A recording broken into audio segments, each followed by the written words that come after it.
Chapter 35, Lev. Where Lev was between the time he left Sci-Fi and his arrival at the graveyard is less important than where his thoughts resided. They resided in places colder and darker than the many places he hid. He had survived the month through a string of unpleasant compromises and crimes of convenience, whatever was necessary to keep himself alive. Lev quickly became street smart and survival wise.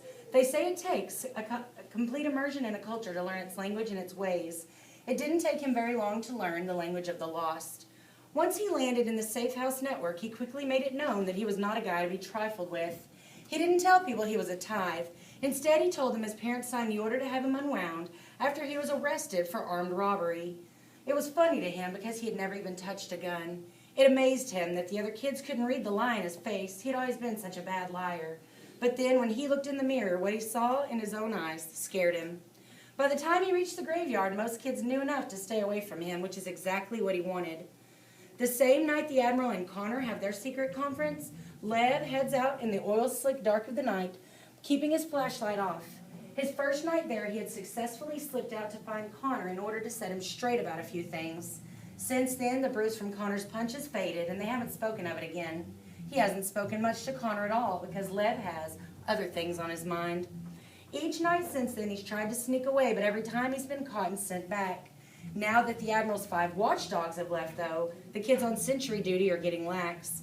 As Lev sneaks between the jets, he finds a few of them even asleep on the job. Stupid of the Admiral to send those other kids away without having anyone to replace them. Once he's far enough away, he turns on his flashlight and tries to find his destination. It's a destination told to him by a girl he had encountered a few weeks before. She was very much like him. He suspects he'll meet others tonight who are very much like him as well. Aisle 30, space 12. It's about as far from the Admiral as you can get and still be in the graveyard. The space is occupied by an ancient DC-10 crumbling to pieces in its final resting place. When Lev swings open the hatch and climbs in, he finds 2 kids inside, both of whom bolt upright at the sight of him and take defense postures. "My name is Lev," he says. "I was told to come here." He doesn't know these kids, but that's no surprise. He hasn't been in the graveyard long enough to know many kids here. One is an Asian girl with pink hair. The other has a shaved head and is covered in tattoos. "And who told you to come here?" asked the flesh head. "This girl I met in Colorado. Her name's Julianne." Then a third figure comes out from the shadows. It's not a kid, but an adult, mid-20s maybe. He's smiling. The guy has greasy red hair, a straggly goatee to match, and a bony face with sunken cheeks. It's Cleaver, the helicopter pilot. "So, Julianne sent you," he says. "Cool, how is she?" Lev takes a moment before he answers. "She did her job," Lev says. Cleaver nods. "Well, it is what it is." The other 2 kids introduce themselves. The flesh head is Blaine. The girl is Mai. "What about the buff who flies the helicopter with you?" Lev asks Cleaver. "Is he part of this too?" Mai gives a disgusted laugh. "Roland? Not on your life." "Roland isn't exactly the material for our little group," Cleaver says. "So did you come here to give us the good news about Julianne, or are you here for another reason?" "I'm here because I want to be here." "You say it," says Cleaver. "But we still don't know you're for real. Tell us about yourself," says Mai. Lev prepares to give them the armed robbery version, but before he opens his mouth, he changes his mind. This moment calls for honesty. This must begin with the truth. So he tells them everything from the beginning, from the moment he was kidnapped by Connor to his time with Sci-Fi and the weeks after that. When he's done, Cleaver seems very, very pleased. "So you're a tithe. That's great. You don't even know how great that is." "What now?" asks Lev. "Am I in or not?" The others become quiet, serious. He feels like some sort of ritual is about to begin. "Tell me, Lev," says Cleaver, "how much do you hate the people who are going to unwind you?" "A lot." "Sorry, that's not good enough." Lev closes his eyes, digs down and thinks about his parents. He thinks about what they had planned to do to him and how they made him actually want it. "How much do you hate them?" Cleaver asks again. "Totally and completely," answers Lev. "And how much do you hate the people who would take parts of you and make them parts of themselves?" "Totally and completely." "And how much do you want them and everyone else in the world to pay?" "Totally and completely." "Someone has to pay for the unfairness of it all. Everyone has to pay." "He'll make them." "Good," says Cleaver. Lev is amazed by the depth of his own fury. He's becoming less and less frightened of it. He tells himself that's a good thing. "Maybe he's for real," says Blaine. If Lev makes this commitment, he knows there's no turning back. "One thing I need to know," Lev asked, because Julianne, she wasn't very clear about it. "I want to know what you believe." "What we believe," says Mai. She looks at Blaine and Blaine laughs. Cleaver, however, puts his hand up to quiet him. No, it's a good question, a real question. It deserves a real answer. If you're asking if we have a cause, we don't, so get that out of your head. Cleaver gestures broadly, his hands and arms filling the space around him. Causes are old news. We believe in randomness, earthquakes, tornadoes. We believe in forces of nature, and we are forces of nature. We are havoc. We are chaos. We mess with the world. And we messed pretty good with the Admiral, didn't we, says Blaine slyly. Cleaver throws him a sharp gaze, and Mai actually looks scared. It's almost enough to give Lev second thoughts. How did you mess with the Admiral? It's done, says Mai, her body language both anxious and angry. We messed, and now it's done, and we don't talk about things that are done, right? Cleaver gives her a nod, and she seems to relax a bit. The point is, says Cleaver, it doesn't matter who or what we mess with, just as long as we mess. The way we see it, the world doesn't move if things don't get shaken up. Am I right? I guess. Well, then we are the movers and shakers. Cleaver smiles and points a finger at Lev. The question is, are you one too? Do you have what it takes to be one of us? Lev takes a long look at these three. These are the kinds of people his parents would hate. He could join them just out of spite, but that's not enough, not this time. There must be more. Yet, as he stands there, Lev realizes there is more. It's invisible, but it's there, like the deadly charge lurking in a downed power line. Anger, but not just anger, a will to act on it as well. All right, I'm in. Back home, Lev always felt part of something larger than himself. Until now, he hadn't realized how much he'd missed that feeling. Welcome to the family, says Cleaver, and gives him a slap on the back so painful he sees stars. Chapter 36, Risa. Reese is the first to notice that something's wrong with Connor. Reese the first to care that there's something wrong with Lev. In a moment of selfishness, she finds herself aggravated by it because things are going so well for her now. She finally has a place to be. She wishes this could remain her sanctuary beyond her 18th birthday, because in the outside world, she'd never be able to do the things she's doing now. It would be practicing medicine without a license, fine when you're in survival mode, but not in the civilized world. Perhaps after she turned 18, she could go to college and medical school, but that takes money, connections, and she'd have to face even more competition than in her music classes. She wonders if maybe she could join the military and become an army medic. You don't have to be buff to be in a medical unit. Whatever her choice ends up being, the important thing is that there should be a choice. For the first time in a long time, she can see a future for herself. With all these things, with all these thoughts of good things in her life, the last thing she wants is something that will shoot it all down. This is what fills Reese's mind as she makes her way to one of the study jets. The Admiral has 3 of his most accessible and well-appointed jets set aside as study spaces, complete with libraries, computers, and resources to learn anything you want to learn. This is not a school, the Admiral told them shortly after they arrived. There are no teachers, there are no exams. Oddly, it's precisely that lack of expectation that keeps the study jets full most of the time. Reese's duty starts shortly after dawn, and it's become her habit to begin her day in one of the study jets, since that's the time of morning she usually is the only one there. She likes it that way because the things that she needs to learn make the other kids uncomfortable. It's not the subject matter that bothers them, it's the fact that Reese is the one studying it, anatomy and medical texts mostly. Kids assume that just because she works in the medical jet, she knows all there is to know. It disturbs them to see her actually having to learn it. When she arrives today, however, she discovers Connor already there. She stops at the hatch, surprised. He's so absorbed in whatever he's reading, he doesn't even hear her come in. She takes a moment to look at him. She's never seen him so tired, not even on the run. Still, she's thrilled to see him. They've both been so busy, there hasn't been much time to spend together. Hi, Connor. Startled, he looks up and slams his book closed. When he realizes who it is, he relaxes. Hi, Risa. By the time she sits down beside him, he's smiling and doesn't seem quite so tired. She's glad she can have that kind of effect on him. You're up early. No, I'm up late, he says. I couldn't sleep, and so I came here. He glances out one of the little round windows. Is it morning already? Just about. What are you reading? He tries to push it out of view, but it's too late for that. He has 2 books out. The bottom volume is a book on engineering. That's no surprise, considering the interest he's taken in the way things work. It's the book on top, the one his nose was in when she arrived, that catches her by surprise, almost making her laugh. Criminology for morons? Yeah, well, everybody needs a hobby. She tries to take a long look into him, but he looks away. There's something wrong, isn't there, she says. I don't need to read Connor for morons to know that you're in some kind of trouble. He looks everywhere but in her eyes. It isn't trouble, at least not for me, or maybe it is in some ways, I don't know. What are you talking about? That, says Connor, is the last thing I want to do. It isn't trouble, want to talk about it. That, says Connor, is the last thing I want to do. He takes a deep breath and shifts in his chair. Don't worry, everything will be fine. You don't sound so sure. He looks at Risa, then looks at the hatch, making sure they're alone. Then he leans closer and says, now that the Goldens are no longer around, the Admiral's going to be looking for replacements. I want you to promise me that if he asks you for your help, you'll turn him down. The Admiral doesn't even know I exist. Why would he ask me for anything? Because he asked me, Connor says in an intense whisper. And I think he asked Emby too. Emby? All I'm saying is that I don't want you to be a target. A target for what? For whom? Shh, keep your voice down. She looks again at the book he was reading, trying to piece it all together, but there just aren't enough pieces. She gets close to him, forcing him to look at her. I want to help you, she says. I'm worried about you. Please let me help you. He darts his eyes back and forth, trying to find an escape from her gaze, but he can't. Suddenly, he bridges the small distance between them and kisses her. She didn't expect it, and when he breaks off the kiss, she realizes, from the look on his face, that he didn't expect it either. What's that for?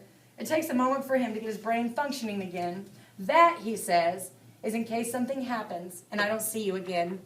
Fine, she says, and she pulls him into another kiss, this one even longer than the first.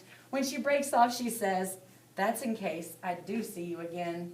He leaves, awkwardly stumbling out and nearly falling down the steel steps to the ground. In spite of all that just went on between them, Risa has to smile. It's amazing that something as simple as a kiss can overpower the worst of worries. Lev's troubles appear to be of a different nature, and Risa finds herself frightened by him. He comes to the infirmary call that morning with a bad sunburn. Since he's a fast runner, he's been assigned to messenger duty. Mostly it involves running back and forth between the jets and carrying notes. It's one of the Admiral's rules that messengers wear sunscreen, but it seems Lev is no longer bound by anyone's rules. They make small talk for a bit, but it's awkward, so she quickly gets down to business. Well, now that your hair's longer, at least your forehead and neck seem to have been spared. Take your shirt off. I kept my shirt on most of the time, he says. Let's have a look anyway. Reluctantly, he removes his shirt. He's burned there as well, but not as badly as on his arms and cheeks. What catches her attention, however, is a welt on his back in the faint shape of a hand. She brushes her fingers across it. Who did this to you, she asked. Nobody, he says, grabbing the shirt from her and slipping it on. Just some guy. Is someone on your team giving you trouble? I told you it's nothing. What are you, my mother? No, says Risa. If I were your mother, I'd be rushing you off to the nearest harvest camp. She meant it as a joke, but Lev doesn't find it funny. Just give me something to put on the burns. There's a deadness in his voice that's haunting. She goes to the cabinets and finds a tube of aloe cream, but she doesn't hand it to him just yet. I miss the old Lev, she says. That makes him look at her. No offense, but you didn't even know me. Maybe not, but at least back then I wanted to. And you don't want to anymore? I don't know, says Risa. The kid I'm looking at now is a little too creepy for my taste. She can tell that gets to him. She doesn't know why it should because he seems proud of his new creep factor. The old Lev, he says, tricked you into trusting him and then turned you into the police the first chance he got. And the new Lev wouldn't do that? He thinks about it and then says, the new Lev has better things to do. She puts the tube of burn cream in his hand. Yeah, well, if you see the old one, the one who thought about God and his purpose and stuff, tell him we want him back. There's an uneasy silence, and he looks down at the tube in his hand. For a moment, she thinks he might say something that brings a hint of the other kid back into the room, but all he says is, how often do I put this on? There's a work call the following day. Risa hates them because she knows there isn't going to be anything for her, but everyone must attend work call. Today, the gathering isn't run by an Unwind, it's run by Cleaver. Apparently, he's temporarily taken over the job since no one's been found to fulfill Amp's duties. Risa doesn't like him. He's got an unpleasant, slimy look about him. There are only a few calls for work today. Someone wants a plumber's assistant in some godforsaken town called Beaver's Breath, and there's some farm work out in California, but the third job is just plain weird. Prudhoe Bay, Alaska, Cleaver says. You'll be working on an old pipeline until you're 18. From what I hear, it's one of the coldest, most brutal places on earth, but hey, it's way out there, right? I need 3 volunteers. The first hand that goes up belongs to an older kid who looks like punishment's his middle name, like he was born for brutal work right down to his shaved head. The second hand raised catches Risa by surprise. It's Mai. Why is Mai doing voluntary work on a pipeline? Why would she leave the boy she was so attached to back at the warehouse? But then, come to think of it, Risa hasn't seen the boy around the graveyard at all. While she tries to process this, a third hand goes up. A younger kid, a smaller kid, a kid with a bad sunburn. Lev's hand is held high and he gets chosen for the pipeline job. Risa just stands there in disbelief. Then she searches for Connor in the crowd. He's seen it too. He looks at Risa and shrugs. Well, maybe this is just a shrug to Connor, but it's not to her. When the meeting breaks up, she makes a beeline for Lev, but he's already vanished into the mob. So the instant Risa gets back to the infirmary, she calls for a messenger and another, sending each back with redundant notes reminding the kids to take their medication. Finally, after her fourth call, the messenger they send is Lev. He must see the look on her face because he just stands at the hatch, not coming in. One of the other medics is there, so Risa glares at Lev, pointing toward the back. That way, now. I don't take orders, he says. That way, she says again, even more forcefully. Now.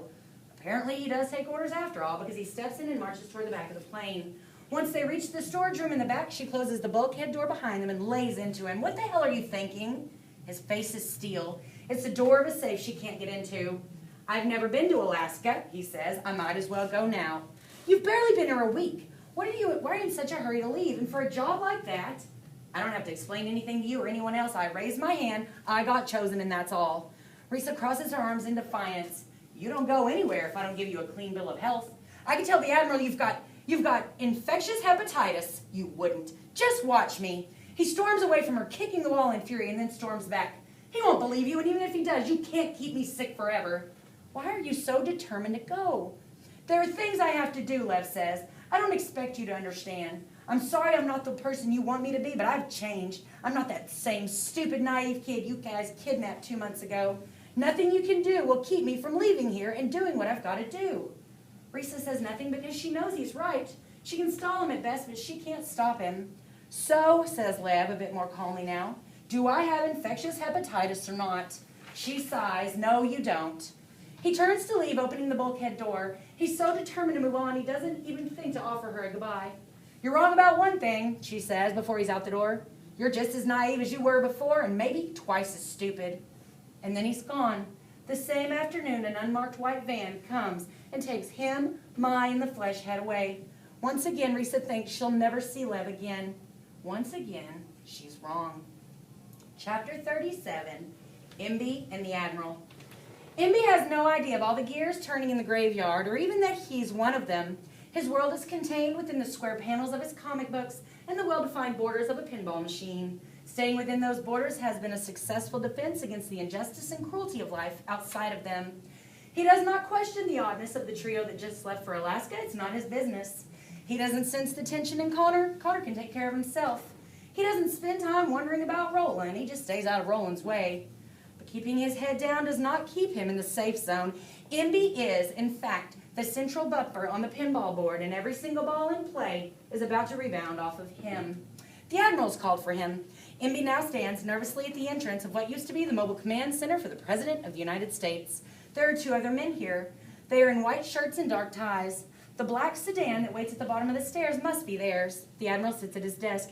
Imbi tries to decide whether he should enter or turn around and run away. But the Admiral sees him in his gaze, and it freezes Imbi's feet in place. You wanted me, sir? Yes. Have a seat, Zachary. He forces his feet to move toward the chair from the Admiral. Imbi, he says. Everyone just calls me Imbi. Well, is that your choice or theirs? Asked the Admiral. Well, theirs mostly, but I got used to it. Never let anyone else name you, says the Admiral. He leaves through a file with Imbi's picture clipped to the cover. It's a full file, and Imbi can't imagine how there could be enough interesting things in all his life to fill a file that thick. You may not realize this, but you're a very special boy, says the Admiral. Imbi can only look down at his shoelaces, which are, as always, moments from coming untied. Is that why I'm here, sir? Because I'm special? Yes, Zachary, and because of it, you're going to be leaving us today. Imbi looks up. What? There's someone who wants to meet you. In fact, it's someone who's been looking for you a very long time. Really? These men will take you there. Who is it? Imbi has a long-standing fantasy that one of his parents is actually still alive. If not his mother, then his father. He's always dreamed that his father was actually a spy and that his death all those years ago was just the official story. And he's been off in the untamed corners of the world fighting evil like a real-life comic book hero. It's no one you know, says the Admiral, dashing Imbi's hopes. She's a good woman, though, actually. She's my ex-wife. I don't understand.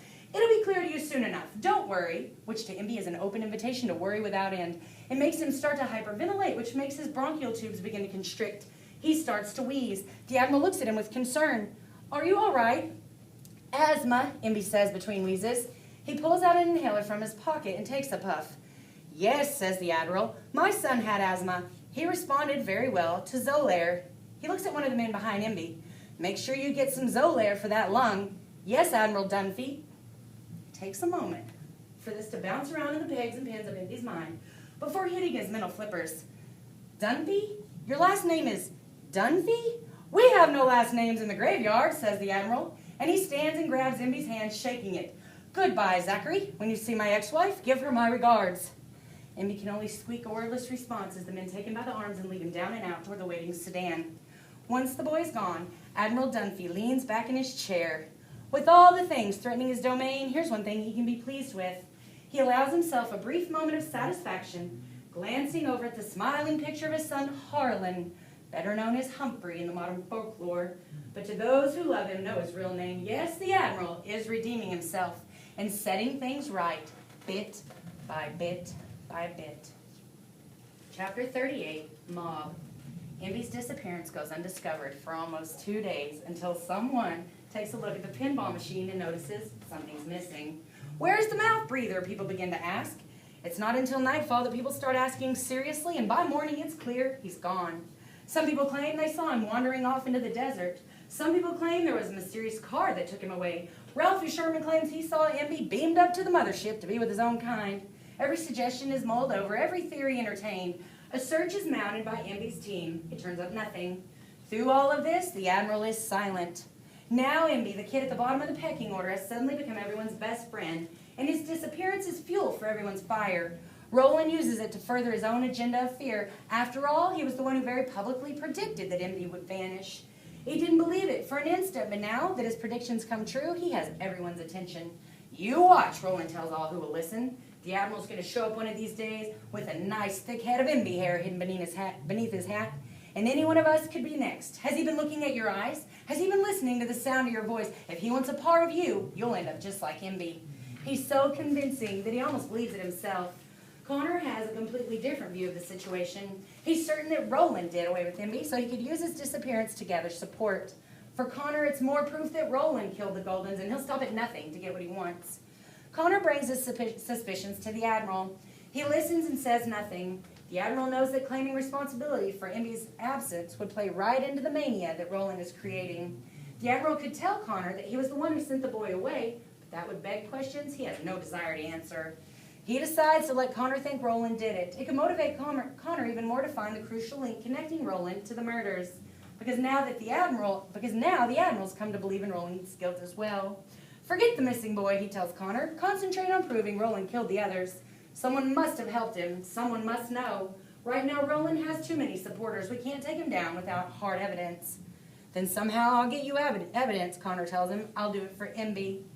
After Connor leaves the Admiral's jet, the Admiral sits alone, pondering the ins and outs of the situation. Things in the graveyard have gotten dicey before, but dicey situations has always been the Admiral's specialty. He's sure he can play this one to a successful conclusion and get everything back under his control. As he sits there in the jet, he gets an ache in his shoulder that spreads down his arm. No doubt it's another manifestation of a various war wound. He calls for a medic to bring him some aspirin. Chapter 39, Roland. Roland opens an envelope that Hayden just handed him, and the note reads, I know what you did. I'll make you a deal. Meet me at the FedEx jet. The note isn't signed, but it doesn't have to be. Roland knows who sent it. Connor's the only one with enough nerve to blackmail him, the only one stupid enough. The note sets Roland's mind spinning. I know what you did. There are quite a lot of activities Connor could be talking about. He might know that Roland has been sabotaging the generators so he can blame the Admiral for the outrageous living conditions. Or he might know about the bottle of Ipecac he stole from the infirmary while pretending to flirt with Risa. He was planning to use the stuff to spike the drinks, create a puke fest, and then blame the Admiral for giving them all food poisoning. Yeah, there are plenty of things Connor could have found out about. Roland puts the note in his pocket, showing no emotion, and glares at Hayden. So you're Connor's messenger boy now? Hey, says Hayden, I'm Switzerland. Neutral as can be and also good with chocolate. Get lost, Roland tells him. Already am. And Hayden strolls away. It burns Roland that he might have to bargain with Connor, but there are worse things. After all, bargains and subterfuge are a way of life for him. So he heads off toward the FedEx jet, making sure he takes his knife with him, just in case there's no deal to be made. Chapter 40, Connor. I'm here, Roland calls from outside the FedEx jet. What do you want? Connor remains hidden inside the hold. He knows he's only going to get one chance to do this, so he's got to do it right. Come inside and we'll talk about it. No, you come out. Nice try, Connor thinks, but this is going to be on my terms. If you don't come in, I'll tell everyone what I know. I'll show everyone what I found. Silence for a moment. Then he sees Roland's silhouette as he climbs into the hold.